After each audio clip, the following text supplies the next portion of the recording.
ప్రతిఘటన టీవీకి స్వాగతం. క్షణక్షణం మీకోసం. ఏపీ విభజన చట్టంలో ఇచ్చిన హామీ మేరకు కేంద్రం తెలంగాణలో గిరిజన విశ్వవిద్యాలయం ఏర్పాటు చేస్తామని ఇచ్చిన మాట నిలబెట్టుకునే దిశగా వడివడిగా అడుగులు పడుతున్నాయి. ఇటీవల ఈ బిల్లుకు ఉభయ సభలు ఆమోదం తెలిపిన విషయం తెలిసిందే. తాజాగా సమ్మక్క సారక్క గిరిజన యూనివర్సిటీకి చట్టబద్ధత లభించింది.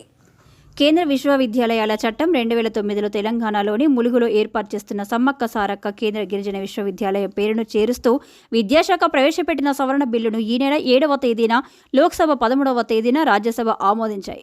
దాంతో ఆ బిల్లుకు నిన్నటి రోజున రాష్ట్రపతి ద్రౌపది ముర్ము ఆమోద ముద్ర వేశారు. దీంతో ఈ బిల్లు చట్టరూపం దాల్చింది. ఈ మేరకు న్యాయశాఖ గెజిట్ నోటిఫికేషన్ జారీ చేసింది. ఆంధ్రప్రదేశ్ విభజన చట్టం 2014లో ఇచ్చిన హామీ మేరకు కేంద్ర ప్రభుత్వం ఈ విశ్వవిద్యాలయాన్ని ఏర్పాటు చేస్తున్న విషయం తెలిసిందే.